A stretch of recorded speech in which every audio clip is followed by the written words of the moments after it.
Cette soirée va se dérouler en 3 temps. Premier temps, dans un instant, nous accueillerons effectivement Laurent Davzy, qui a déjà été présenté, qui est titulaire de la chaire économie et développement et des territoires au CNAM, professeur à Sciences Po. Ensuite, nous aurons une table ronde avec des acteurs locaux, des acteurs de terrain, des élus, des chefs d'entreprise, des experts. Nous pourrons dialoguer et évoquer un certain nombre de sujets, peut-être explorer des pistes de développement, puisque le déclin, les difficultés ne constituent en aucun cas une fatalité sur ce territoire. Et puis vous aurez également la parole d'une manière indirecte, mais avec un système rapide et qui a fait ses preuves. C'est notre OSVP, c'est le système SMS, le numéro de téléphone s'affiche. N'hésitez pas, donc, tout au long de cette soirée, à adresser vos questions ou vos réflexions. Et dans un troisième temps, donc, nous pourrons nous faire le relais auprès des différents intervenants, donc de vos réactions, tout simplement. Voilà le programme en 3 temps donc, de cette soirée. Mais pour l'heure, eh bien, il est temps pour nous d'accueillir Laurent Davzy. Merci de nous rejoindre.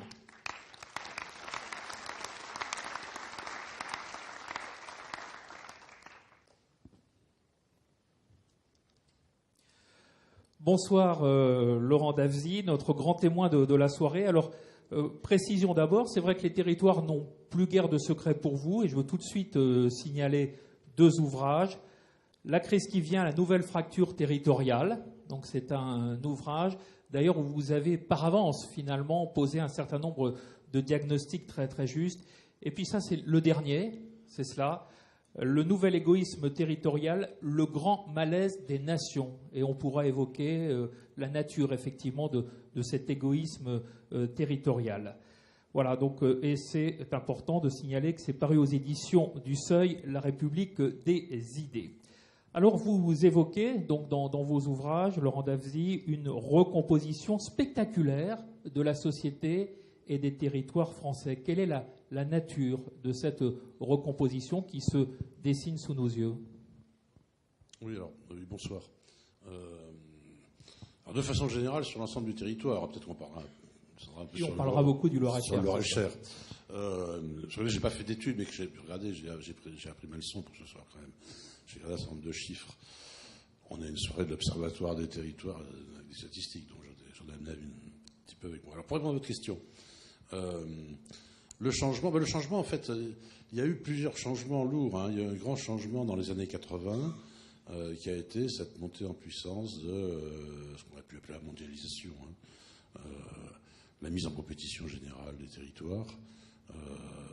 Derrière la déindustrialisation, c'est-à-dire en fait le passage assez brutal finalement d'un système de production tourné vers la matière, la transformation de la matière, vers un nouveau système qui est plutôt un système de traitement, de transformation de l'information, de création de l'information, de circulation de l'information.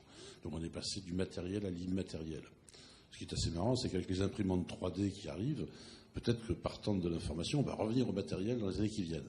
Enfin, là, on a eu ce passage très, très, très lourd, l'ouverture des frontières, la mise en compétition, et donc ça a été le choc industriel, alors que certains territoires connaissaient déjà. Hein, le Nord-Pas-de-Calais avait depuis déjà 20 ou 30 ans auparavant, avait déjà commencé à avoir un sérieux déclin industriel. Mais là, ça va toucher la France de façon générale.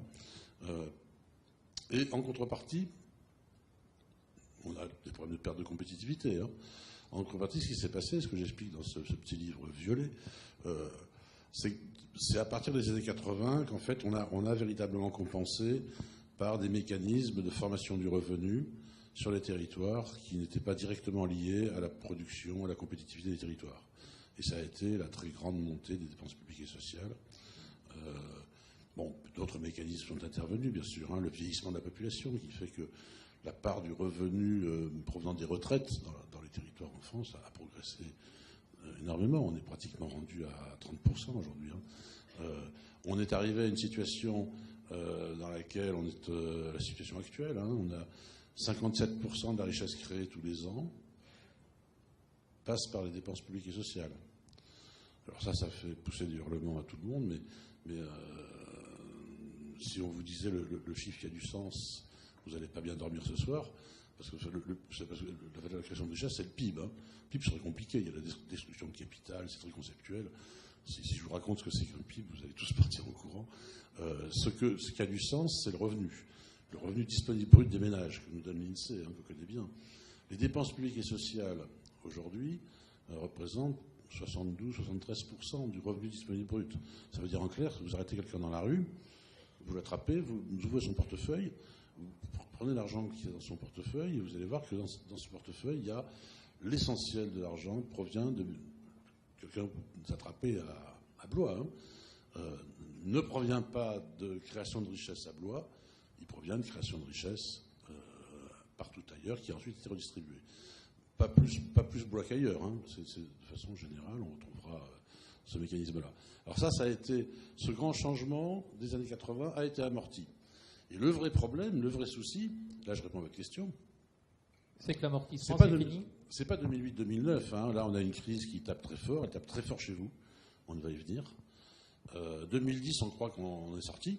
D'ailleurs, vous avez un rebond de l'emploi dans le Loir-et-Cher sur 2010-2011, et 2011, c'est la crise de la dette. 2011, 2000, en tout cas, facilement 2015, mais peut-être 2020, 2022. Et là, on a effectivement une remise en cause, ce qui avait été le remède pendant les 30 années passées, des années 80 aux années 2010, ce qui avait été le remède, ou finalement, ce qui avait été l'amortisseur des très forts bouleversements macroéconomiques, productifs, technologiques, mondiaux, qui avaient fait que certains territoires s'en sortaient mieux que d'autres, on va y venir, ce qu'on a appelé les métropoles, qui ont réussi à prendre ce virage. Il y a des gagnants, il y a des perdants. Il y a eu des gagnants et des perdants, mais si vous voulez, dans ces 30 années passées, il y avait des gagnants et des perdants, mais qui étaient quand même très solidaires, totalement solidarisés, par des tas de mécanismes que j'avais expliqués dans un bouquin encore antérieur, pas faire de publicité excessive, des mécanismes de circulation monétaire qui faisaient que ce qui fabriquait l'économie de nos territoires, ce qui fabriquait l'emploi de nos territoires, ce qui fabriquait la consommation sur les territoires, c'était la formation du revenu, c'était pas la création de richesse. Et de moins en moins. Sauf que, à partir de 2011, on nous explique, alors à droite, on va nous dire brutalement qu'on est à 57% du PIB, il faut descendre à 50%, c'est ce qu'a dit Nicolas Sarkozy il y a quelques semaines. Mais quand vous interrogez les économistes de gauche, qui conseillent le gouvernement actuel, que je côtoie plus souvent d'ailleurs que ceux de droite, ils vous disent qu'il faut descendre à 52. La vérité, c'est qu'on est tous dans la pince, c'est-à-dire qu'on sait qu'il faut qu'on descende. Or, le fait de descendre, ça veut dire qu'on va raboter cet amortisseur. On va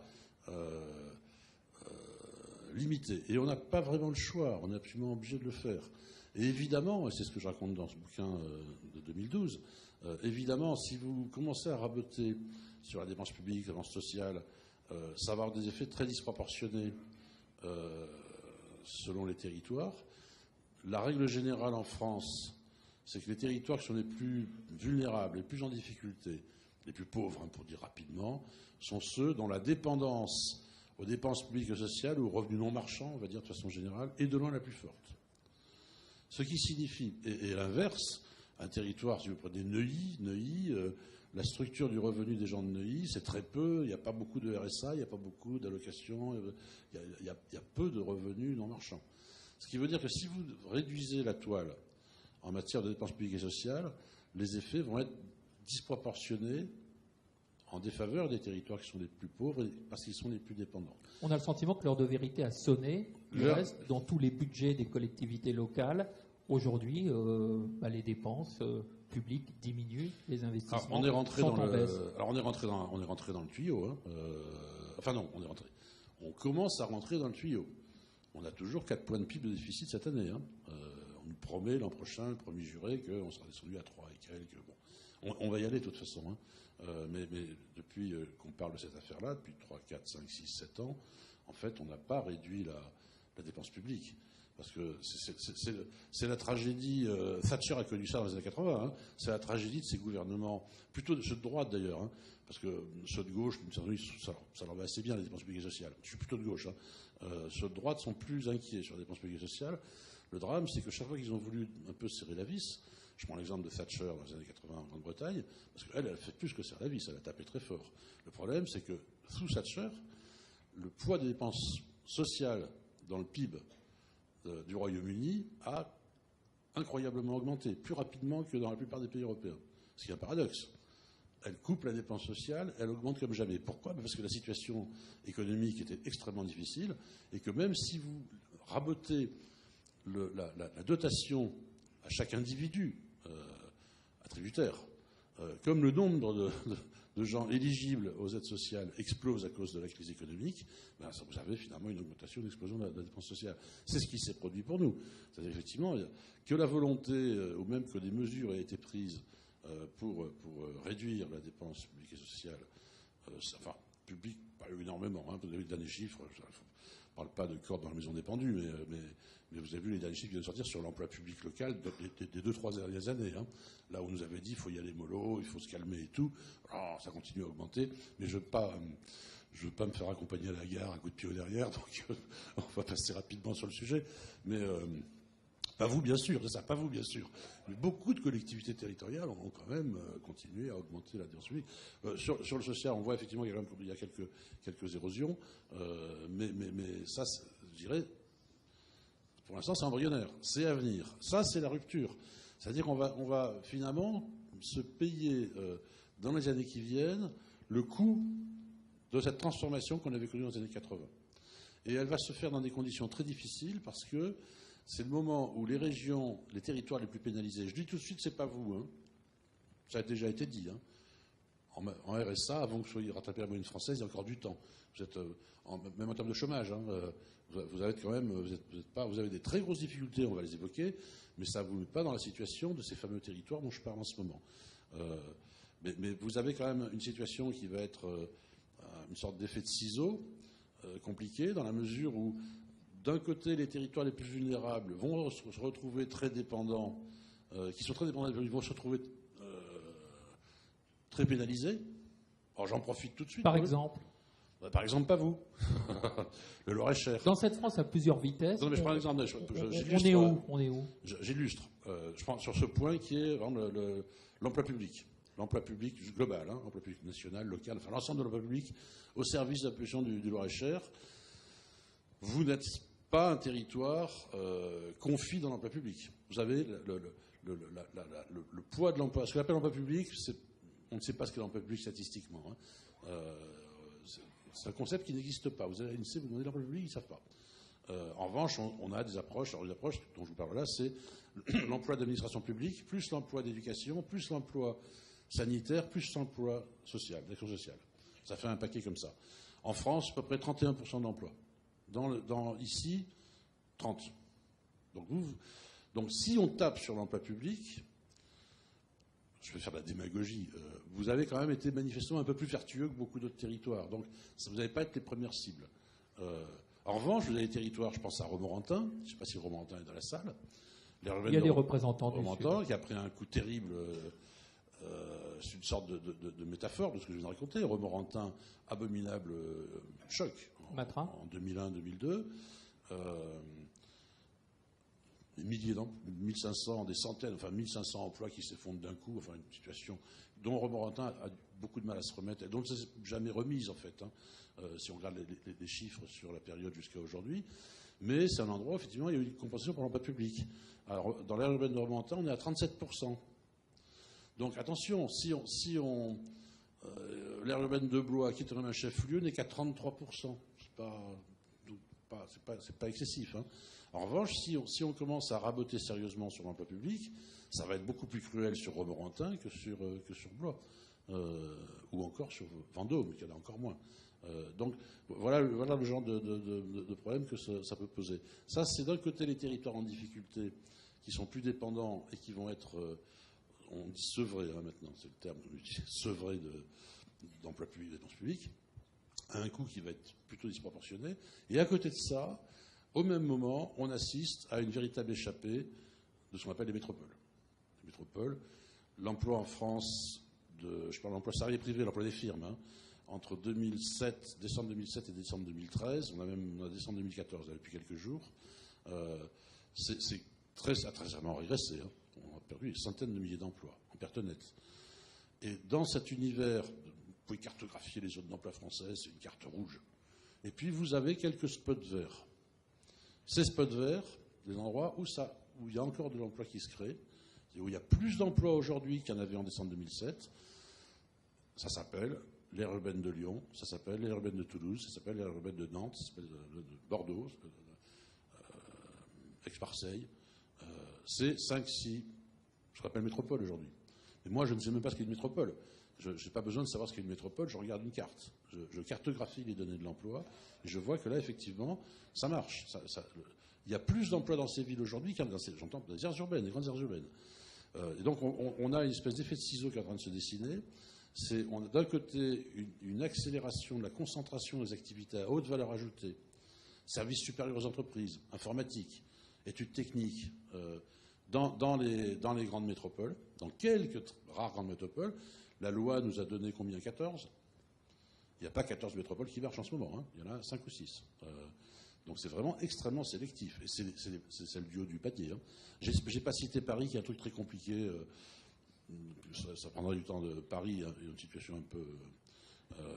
Lille, c'est pas terrible non plus. Même si Lille, ça marche un petit peu mieux.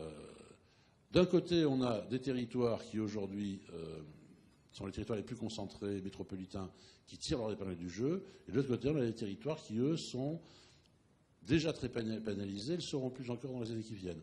Donc c'est pour ça... Alors le terme de fracture, je ne sais pas si je l'ai utilisé, j'aime pas trop, parce que j'ai quelques collègues qui écrivent beaucoup aussi, hein, sur ces questions-là, avec un ton qui n'est pas forcément un ton que j'assume, même si je peux avoir de bonnes relations avec eux par ailleurs. Je pense à Christophe Guilluy, hein, que je connais bien, mais je trouve un peu exagéré. L'auteur de La France périphérique. Oui, ça, et il dit tout ça produit une fracture territoriale absolument affreuse.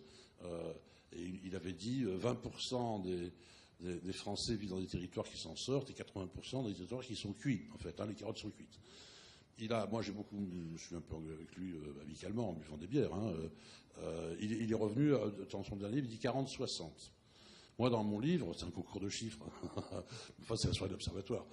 Moi, je dis c'est 20% qui sont les territoires qui sont vraiment très, très en fin de partie, très, très difficiles, nord-est français particulièrement, et 80% des Français qui vivent sur les territoires où il y a des difficultés, mais on peut s'en sortir. Pourquoi? Parce que, ça va faire peut-être pour la suite, dans cette espèce de jeu entre des territoires industriels plus pénalisés aujourd'hui que jamais,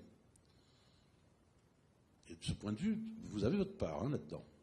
L'automobile, l'électronique, enfin, vous connaissez les pertes d'emploi que vous avez connues depuis 6-7 ans ici, hein, qui sont quand même rudes. Entre d'un côté, des territoires qui étaient super spécialisés dans l'industrie, et surtout des industries plutôt en difficulté,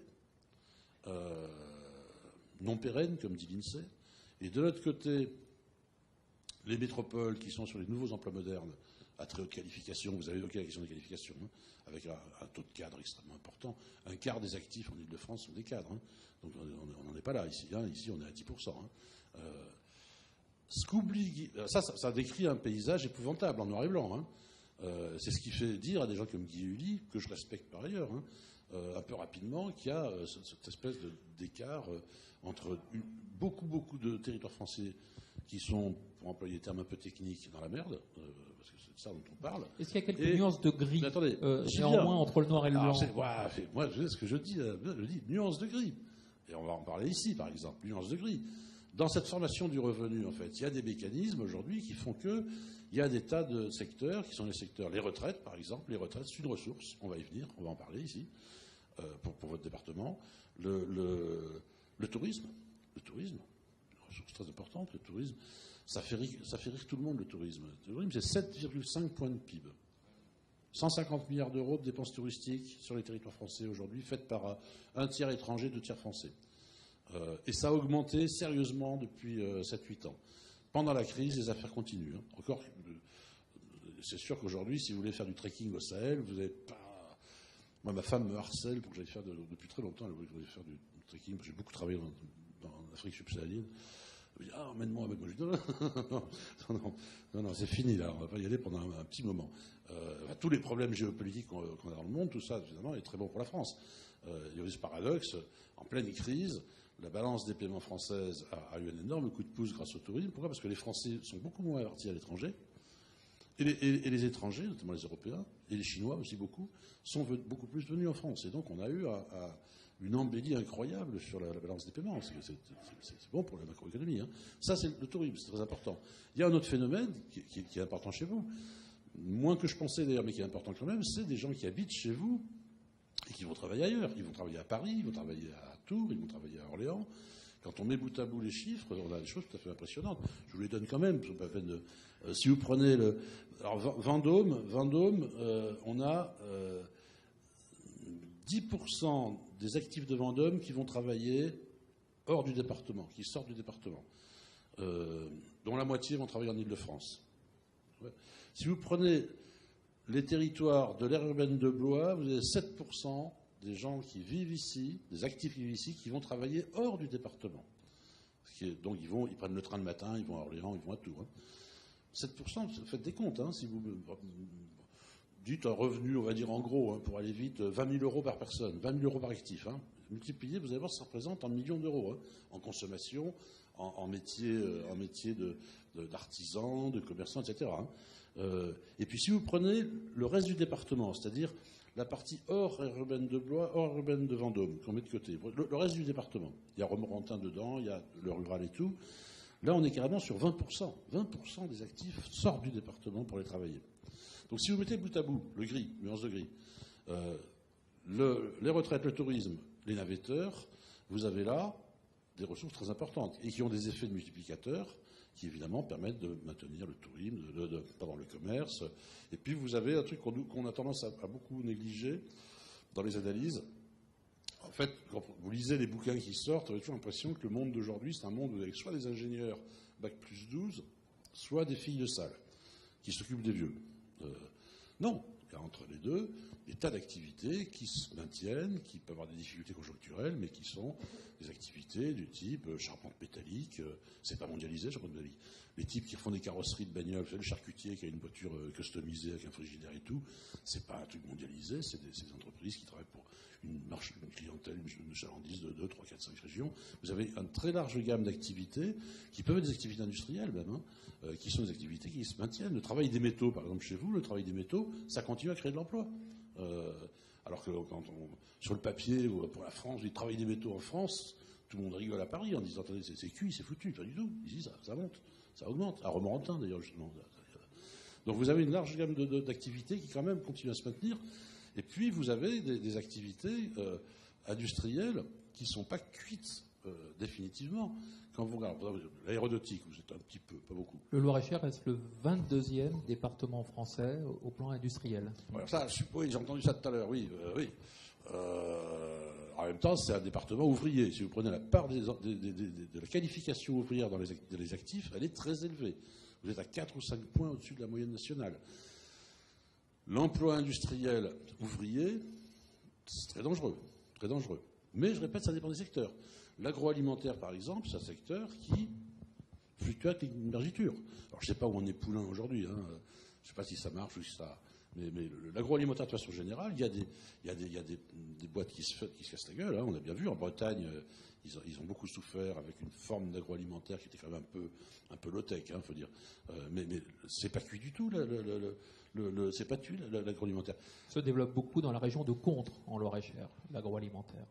Oui, tout à fait. Ça, c'est des secteurs qui peuvent se développer hors des métropoles, hein, dans le reste du...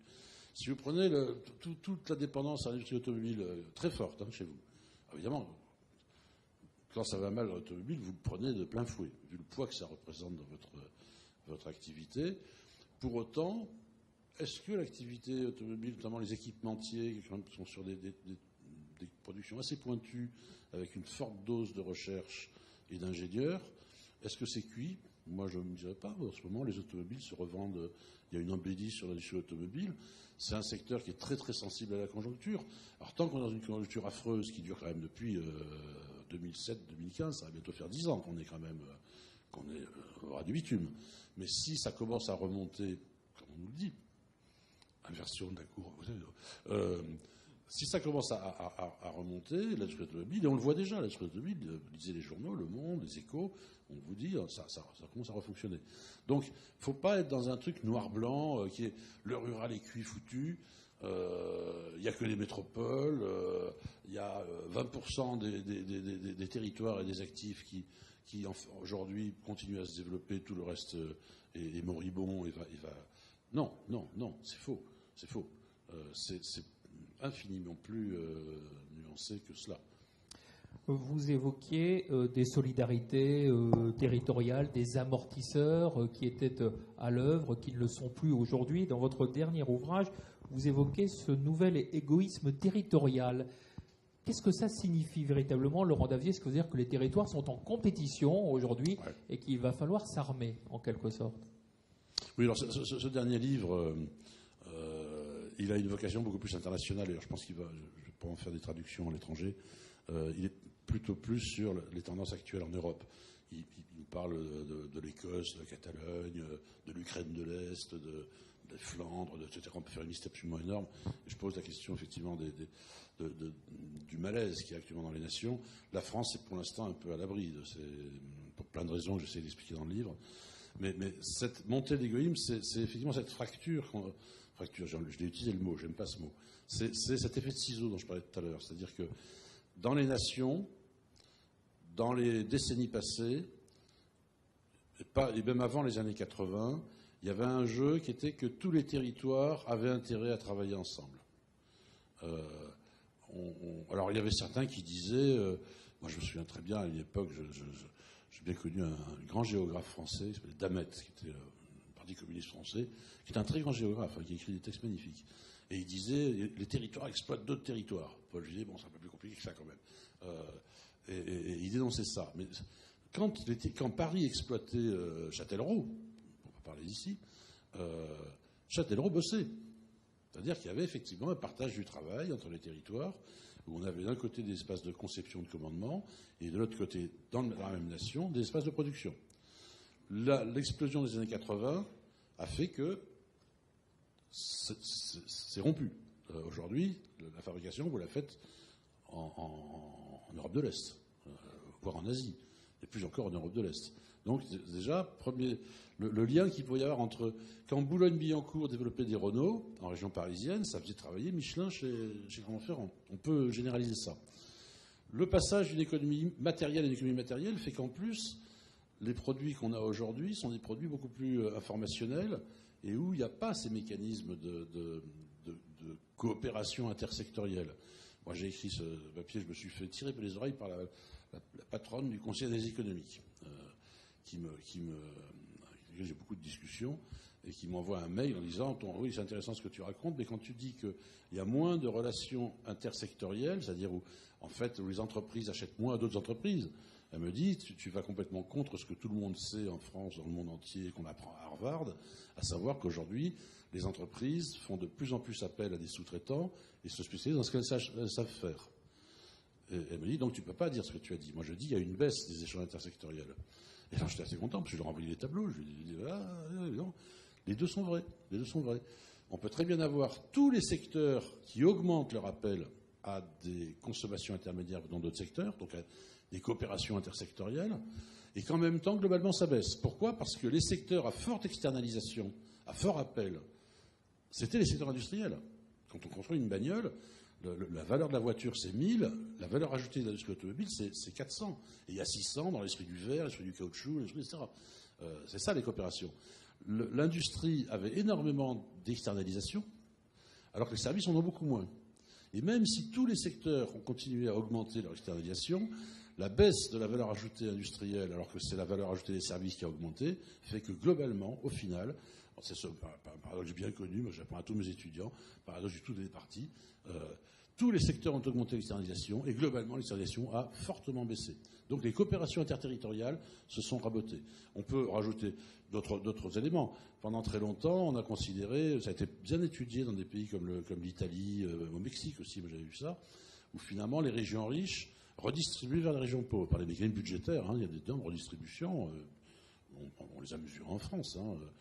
Je pense qu'un territoire comme le vôtre est plutôt bénéficiaire d'ailleurs de redistribution. Tant que les territoires riches redistribuent vers les territoires pauvres, je prends le cas de l'Italie, ne restons pas en France pour ne pas s'énerver. Italie du Nord finance l'Italie du Sud. Aucun problème. Pourquoi ? Parce que dans les années 70, 80, même début des années 90, quand l'Italie du Nord finance l'Italie du Sud, regardez les Naples, tout le monde roule en Fiat et en Piaggio. Les Fiat sont construits à Turin, les Piaggio sont construits à Pise. Et donc il y a un effet qu'on pourrait dire de keynésianisme territorial. À partir du moment où les frontières sont complètement ouvertes, les gens du sud de l'Italie vont acheter des voitures coréennes, japonaises, ils vont acheter des Dacia franco-roumaines, ils n'achètent plus les trucs dans l'Italie. Et de l'autre côté, le nord de l'Italie, je prends l'exemple toujours de Fiat, Fiat avait 70% du marché automobile italien en 1980, hier, 70%. Ils n'ont plus que 30 aujourd'hui. Ils sont passés en dessous de la barre des 30. Et l'essentiel du marché de l'industrie du nord de l'Italie, c'est pas le sud de l'Italie, maintenant c'est le reste du monde, c'est l'Asie, etc. Donc le lien qu'il pouvait y avoir entre la région riche et la région pauvre, c'est un lien qui se délite complètement. Au Mexique, et nous, de qui peut-on profiter ? Est-ce qu'on peut profiter des touristes d'Île-de-France, par exemple, et des retraités d'Île-de-France qui trouveraient très agréable ? Évidemment, ils auraient bien raison de venir s'installer en Loir-et-Cher pour la qualité de vie et venir avec leurs revenus. Par rapport à l'ambiance de la soirée, j'aurais plutôt envie de commencer à vous répondre en vous disant, mais avant de parler des retraites, du tourisme, parce que très souvent, moi je le vois quand je travaille sur des territoires, je passe ma vie à circuler, quand on dit à un territoire, vous savez, c'est vachement bien le tourisme, les retraités, les navetteurs, on va en parler ce soir. Les gens disent, attendez, vous êtes en train de foutre notre gueule, quoi. C'est fun party. Alors, moi ce que je vois quand même dans votre département, et j'ai regardé les chiffres, c'est qu'effectivement, derrière un choc très dur, hein, vous avez les pertes d'emplois salariés privés dans votre département et dans ces différents territoires sont impressionnantes depuis 2007 jusqu'à aujourd'hui. La France, sur 2008-2013, est à moins 1%, à moins 1,2%, vous êtes à moins 7%. C'est quand même considérable. Vendôme, l'aire urbaine, moins 11%. Donc on est sur des trucs... Donc derrière, il y a ce choc. Qu'est-ce qu'on voit derrière quand même ? On voit que l'aire urbaine de Blois, par exemple, il est en train de se jouer à l'échelle du département. Mais c'est une discussion avec Tiffaine qui m'avait suggéré ça aussi. Quand elle m'avait dit ça au téléphone, j'y croyais pas. Puis j'ai vérifié après, je me suis dit, elle avait raison. Le département du Loir-et-Cher, il ressemble pas mal à la France. C'est-à-dire qu'on a effectivement des différenciations. Si vous prenez Blois, Blois a beaucoup souffert aussi dans la période récente. Mais si vous regardez secteur par secteur, ce qu'on fait de façon très détaillée, les secteurs d'emploi salarié privé de 2007 à 2013, on voit que en ce moment, ce qui marche à Blois, mais malheureusement pas à Romorantin, pas à Vendôme, c'est ces fameux emplois métropolitains supérieurs, c'est-à-dire effectivement services supérieurs d'entreprise, informatique, études techniques. Là, vous avez effectivement une dynamique forte sur la rue du Bois. Donc, il y a quelque chose qui aujourd'hui fonctionne. Il y a un taux de cadre qui est très significatif. En revanche, effectivement, le reste du territoire n'a pas ces atouts-là. Le reste, notamment la partie rurale. Il y a un truc au passage, moi, je suis très sidéré parce que chaque fois qu'on parle de crise économique sur les territoires, on vous dit toujours la manufacture, l'industrie. Et vous, c'est vrai que vous avez particulièrement souffert. Hein. Mais si vous regardez sur 82-2010, prenez un peu de recul, qui a le plus souffert ? C'est pas la manufacture, c'est l'agriculture. Il n'y a pas photo. Hein. Vous êtes moins 11 000 emplois agricoles sur 82-2010 pour moins 8 500 emplois manufacturiers, c'est-à dire vraiment de travail de la matière. Donc on a eu des pertes très importantes d'agriculture dans votre territoire, mais elles ont été plus importantes encore si vous prenez en nombre d'exploitations, si vous prenez en unités de travail, hein, en emploi si vous voulez. Beaucoup plus importantes que la moyenne française. Mais en revanche, si vous prenez la variation des surfaces agricoles cultivées, là, vous êtes plus que la moyenne française aussi, mais il y a un écart énorme. Quand vous avez moins 60% d'exploitation agricole, vous avez, sur la période, vous avez moins 6% de surface cultivée. Ça veut dire quoi ? Ça s'appelle une énorme transformation du système agricole. Si on avait moins 60% d'exploitants et moins 50 ou 60% de surface cultivée et de mise en jachère, on dirait que c'est le naufrage définitif de l'agriculture. Non. Moins 60% en nombre d'exploitations, moins 6% en surface cultivée. Ça veut dire donc un énorme ajustement, alors, qu'est-ce que c'est derrière ? Je n'ai pas regardé, moi je ne regarde ces chiffres-là, mais je peux parier beaucoup d'argent qu'il se passe des mutations très importantes dans le système agricole et qu'il n'est pas mort. Et que si on avait effectivement la valeur ajoutée agricole, je pense qu'elle doit circuler, on aurait des chiffres qui ne sont pas du tout du moins 60% sur la période. Hein. Donc il y a ça. Et puis d'autre part, il y a effectivement, si on prend les retraites, le département, c'est un département, je ne vais pas dire que c'est un département de vieux, j'ai 62 ans, donc il y a encore 10 ans je disais ça, je le dis de moins en moins maintenant. C'est un département où la part des plus de 60 ans, restons neutres, la part des plus de 60 ans est quand même beaucoup plus importante que la moyenne française, 4 ou 5 points de plus. Et si vous prenez le reste du département, c'est-à-dire le département hors aire urbaine de Blois, et aire urbaine de Vendôme, les deux que j'avais mis un peu de côté, là vous êtes pratiquement à 39%, pour une moyenne française autour de 31%. Donc là vous êtes un département qui a beaucoup de personnes âgées. Vous avez un département qui en attire. Vous avez un solde migratoire des retraités qui est positif. Et c'est pas pour rigoler. Ça vous fait la différence entre ceux qui partent et ceux qui viennent. C'est de l'argent qui rentre. Hein. C'est de l'ordre de, on est je crois autour de 11 000 sur la période 2006-2009. C'est considérable. C'est considérable. Si vous mettez le retraité à 20 000 euros par an, hein, parlons d'argent, voyez ce que ça représente. Ça vous fait 220 millions d'euros de plus de consommation. Hein.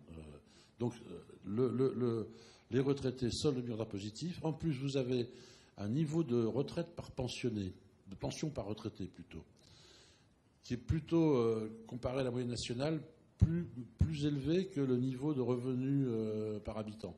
C'est-à-dire que vous avez des retraités qui sont, c'est pas des riches, hein, mais, un peu plus aisés. Ouais, un peu plus riches.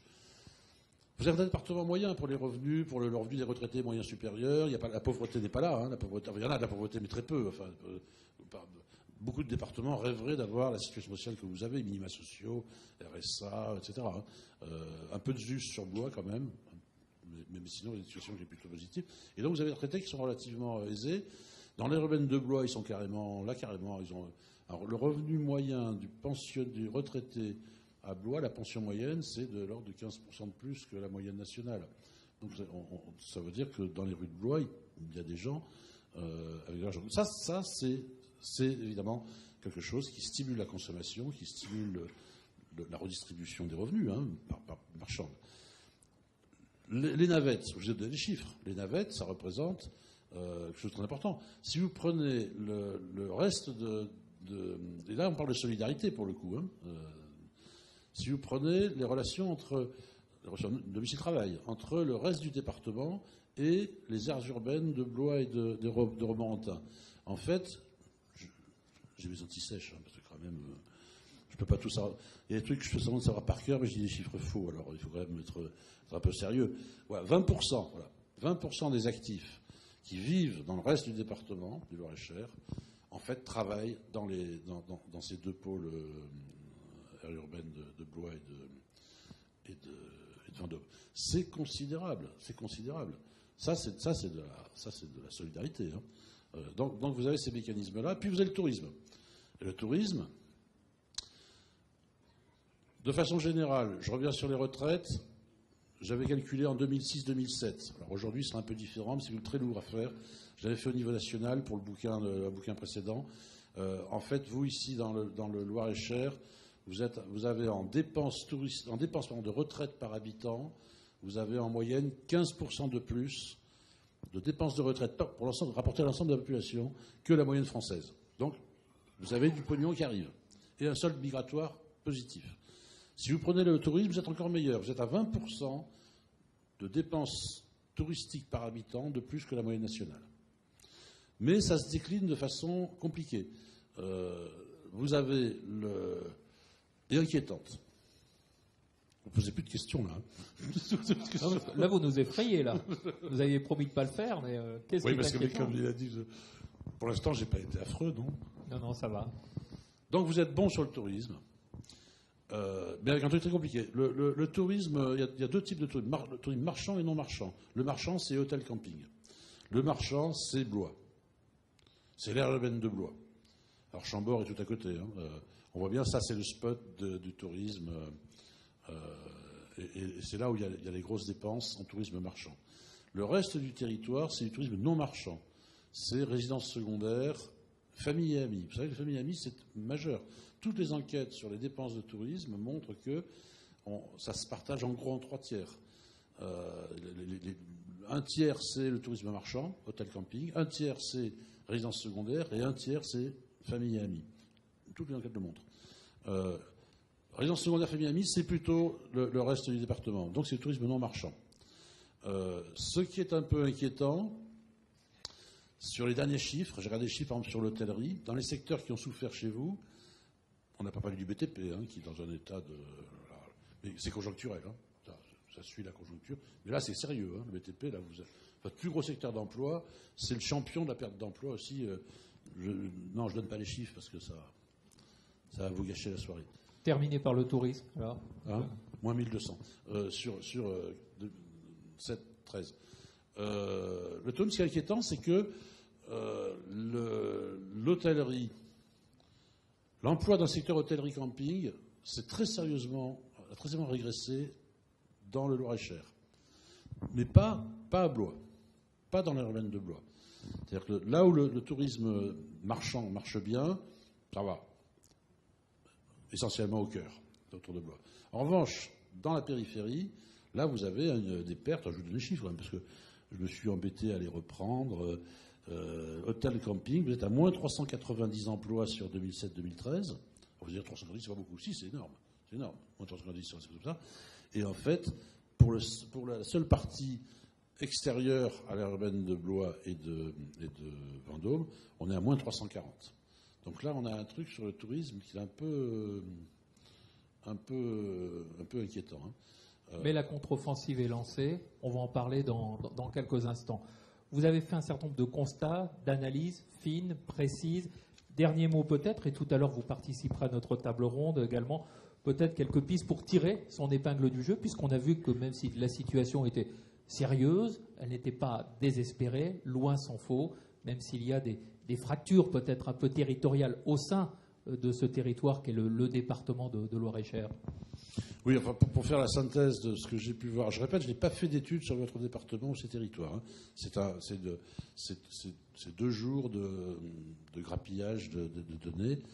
Ce qui ressort pour moi, c'est que vous avez un choc actuellement qui apparemment ressemble à un choc qu'on trouve dans un territoire comme la Lorraine ou la Haute-Marne ou la Franche-Comté. Mais quand on regarde derrière, on se rend compte que ce n'est pas le cas. Vous avez un choc qui est quand même largement un choc conjoncturel, même si vous avez une industrie, vous êtes un département ouvrier, pas photo, avec les risques que ça comporte structurels. Mais si je regarde, finalement, vous avez quand même beaucoup de secteurs qui arrivent à fonctionner, qui ne fonctionnent pas en Haute-Marne, qui ne fonctionnent pas en Franche-Comté, qui sont tous ces secteurs dont je parle là, qui sont les secteurs résidentiels, la fameuse économie résidentielle, tourisme, retraite, navetteur. La proximité à quelques grands pôles, c'est quand même une variable d'ajustement pour vous qui est majeure. Encore faut-il que les transports fonctionnent. Il faut vous aimer pour venir Paris-Blois.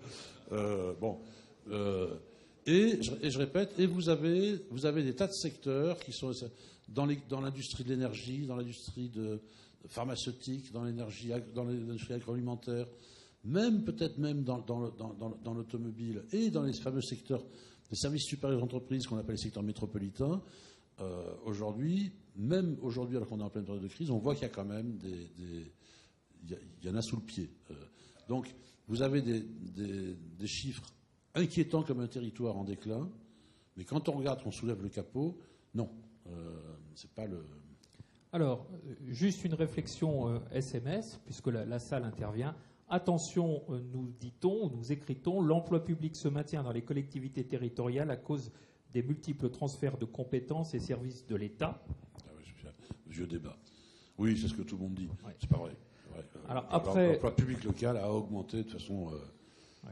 Quelqu'un souhaite des noms. Quels sont et où sont ces territoires en difficulté au Loir-et-Cher? Vous avez parlé du Romorantinais. Est-ce que peut-être plus précisément, vous avez parlé peut-être d'une aire urbaine de Blois? Alors moi, j'ai pas regardé de façon plus détaillée. J'ai regardé Romorantin, Vendôme, Blois et le reste.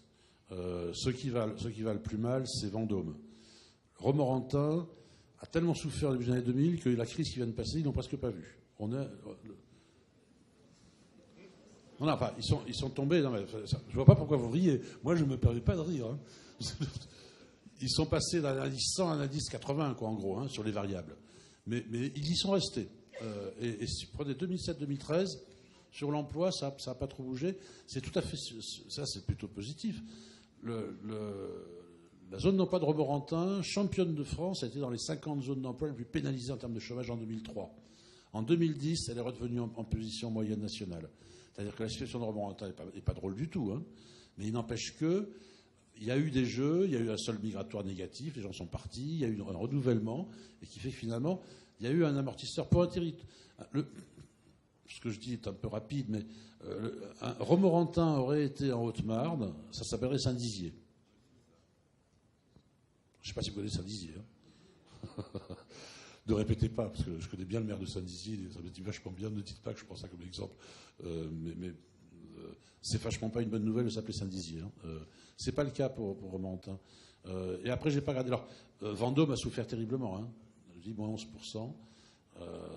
Alors, à Vendôme, il y a des sous-traitants aéronautiques. Et il y a une question, ce sera la dernière. Est-ce que l'aéronautique peut prendre le relais de l'industrie automobile ? Non, en volume d'emploi, non. Non, c'est pas. Ça va jamais être un moteur de création d'emplois aussi, même si on est en train de vendre des Airbus partout, des Rafales et tout. Enfin, c'est pas ici que ça se passe d'ailleurs. Hein. Ça se passe très marginalement ici. Ça n'a pas d'impact sur l'emploi comme a pu l'avoir l'automobile ou comme pourrait encore avoir l'automobile. Hein. Équipementier automobile, moi je dirais pas c'est foutu. Prenez Saint-Nazaire. Saint-Nazaire, moi j'ai beaucoup travaillé à Saint-Nazaire. Saint-Nazaire, ça fait 25 ans que je vais travailler à Saint-Nazaire. Depuis 25 ans que je vais à Saint-Nazaire, chaque fois les élus disent on est cuit, on est foutu, ça y est, le chantier va fermer. Comme il a fermé à Nantes il y a 25 ou 30 ans. Il faut que j'ouvre la radio, moi je trouve ça drôle. 2 fois par an, j'ouvre la radio, j'entends, ça y est, ils ont décroché un nouveau paquebot parce qu'ils ont des métiers qui sont quand même très sophistiqués que ne savent pas faire les Asiatiques. C'est juste inconfortable, parfois. Je pense que sur l'industrie automobile et des choses très sophistiquées de l'industrie automobile, on a quand même encore, on a beaucoup d'avance. Hein. Moi, j'ai un camarade qui s'appelle Pierre Vels, qui écrit beaucoup de livres aussi. Lui, il dit alors, ce qu'il dit pour aujourd'hui sera peut-être pas vrai dans 10 ans. Hein. Mais aujourd'hui, quand vous montez une bagnole en Asie, les pièces sont ajustées au dixième de millimètre ou au demi-millimètre. Et donc, ils mettent du mastic. Nous, quand on fait des pièces de bagnole en Europe de l'Ouest, hein, il n'y en a pas très nombreux, les pays qui savent faire. Comptez les pays qui savent faire des vraies voitures. Hein, je ne parle pas de voitures qui marchent. On est très peu nombreux. Mais les pièces, elles sont ajustées au micron. Donc on a une qualité. Donc moi, je ne dirais pas que l'industrie automobile est cuite. Et je répète, il y a l'agroalimentaire qui fluctue à techmergiture. Donc il y a beaucoup de secteurs. Et puis vous avez tout le secteur parfumerie, pharmacie, etc. Pareil. Donc vous n'êtes pas dans la sidérurgie. Hein. Vous n'êtes pas une... Je dirais d'une certaine façon, et après je me tais, la chance que vous avez, outre le fait que vous avez davantage résidentiel, le tourisme, etc., la chance que vous avez, c'est que vous avez été industrialisé tardivement.